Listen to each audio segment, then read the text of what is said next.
दोस्तों आज के इस वीडियो में मैं आप सभी के लिए लेकर आया हूँ DDU यानी कि दीनदयाल उपाध्याय गोरखपुर यूनिवर्सिटी का पेपर, जो कि आपके BSc first year second semester zoology का है और पेपर का टाइटल है बायोकेमिस्ट्री एंड फिजियोलॉजी।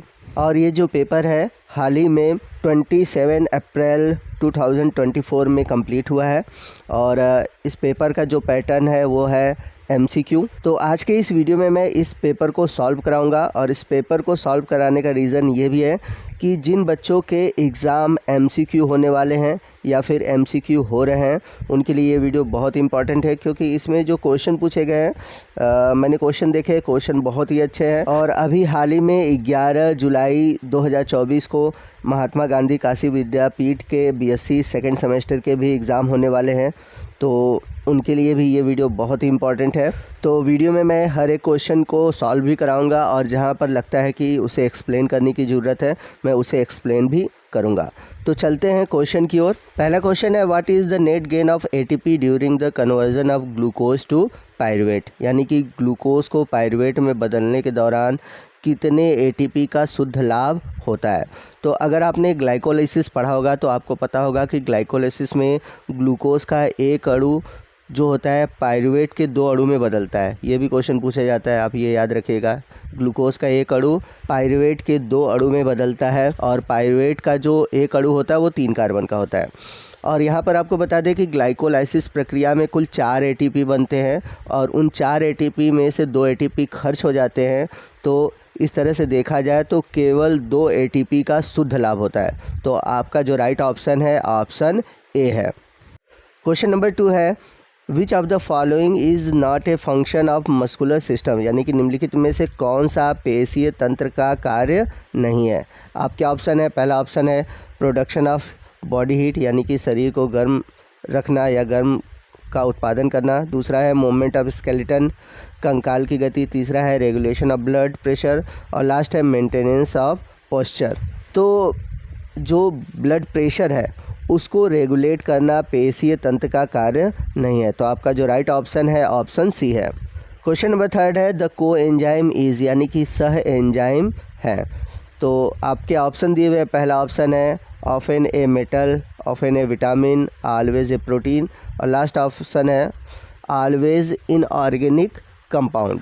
तो ये क्वेश्चन बहुत ही इंपॉर्टेंट है और ये 2 अलग अलग यूनिवर्सिटी में ये क्वेश्चन पूछा हुआ है। तो आपको बता दें कि जो को एंजाइम होते हैं ये प्राय एक विटामिन होते हैं। तो आपका राइट ऑप्शन है ऑप्शन बी। यहाँ पर मैं आपको एक चीज़ और भी बता दूँ कि आपके ऑप्शन में ऐसा भी हो सकता है कि दे दे ऑर्गेनिक कंपाउंड, जैसे कि यहाँ पर लास्ट वाला ऑप्शन है ऑलवेज इनऑर्गेनिक कंपाउंड, और एक ऑप्शन और बढ़ा कर दे दे विटामिन की जगह ऑलवेज आर ऑर्गेनिक कंपाउंड।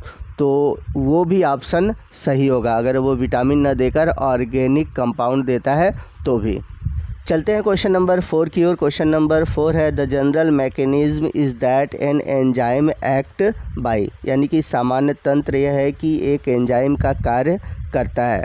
आपके ऑप्शन है, पहला ऑप्शन है रिड्यूसिंग द एक्टिवेशन एनर्जी, दूसरा है इंक्रीज एक्टिवेशन एनर्जी, थर्ड है pH का डिक्रीज़ होना और लास्ट है pH का इंक्रीज़ होना। यहाँ पर आपको बता दूँ कि ये भी क्वेश्चन बहुत इंपॉर्टेंट है और ये भी क्वेश्चन कई यूनिवर्सिटी में पूछा गया है।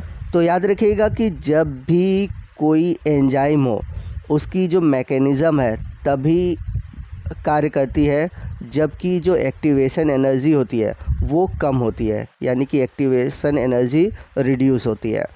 तो यहाँ पर आपका जो राइट ऑप्शन है ऑप्शन ए है। चलते हैं अगले क्वेश्चन की ओर। अगला क्वेश्चन है, जाइमोजीन और प्रो एंजाइम्स इज़ ए, यानी कि जाइमोजीन या फिर जो प्रो एंजाइम है वो क्या है। आपके ऑप्शन है, पहला ऑप्शन है मॉड्यूलेटर, दूसरा है विटामिन, थर्ड है एंजाइम प्रिकर्सर और लास्ट है हार्मोन्स। तो ये भी क्वेश्चन इंपॉर्टेंट है और ये भी क्वेश्चन रिपीट हुआ है। तो आपको बता दें कि जो जाइमोजीन है ये एक प्रकार का एंजाइम प्रिकर्सर यानी कि एंजाइम अग्रदूत है। तो आपका राइट ऑप्शन है ऑप्शन सी। क्वेश्चन नंबर 6 है, which one of the following is an example of glycoprotein, यानी कि निम्नलिखित में से कौन सा ग्लाइकोप्रोटीन का एग्जाम्पल है। आपके ऑप्शन है, पहला ऑप्शन है हीमोग्लोबिन, दूसरा है लेसिथिन, तीसरा है म्यूसिन और लास्ट है केसीन। तो यहाँ पर मैं आपको बता दूं कि हीमोग्लोबिन और केसीन ये दोनों प्रोटीन है। इसके अलावा जो लेसिथिन है ये एक प्रकार का फास्फोलिपिड है। तो बच गया ऑप्शन म्यूसिन, यानी कि ऑप्शन सी।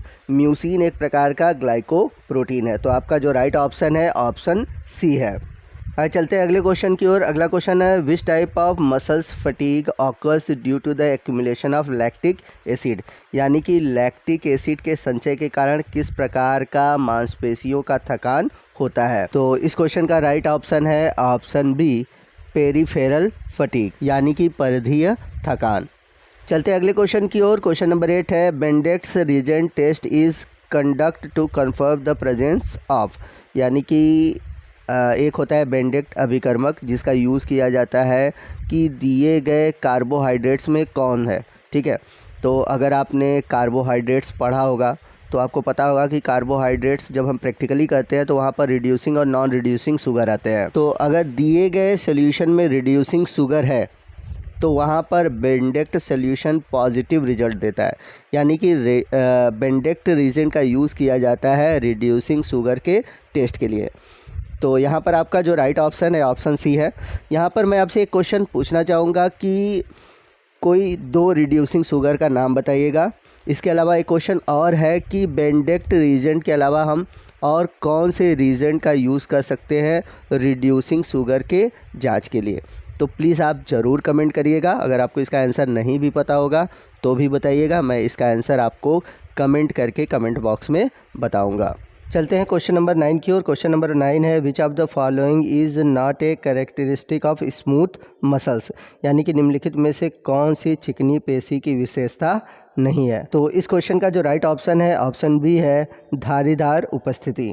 क्वेश्चन नंबर 10 है beta oxidation of fatty acid occur in, यानी कि फैटी एसिड का जो बीटा ऑक्सीकरण होता है वह कहाँ होता है। बहुत ही इंपॉर्टेंट क्वेश्चन है और ये क्वेश्चन कई बार पूछा गया है।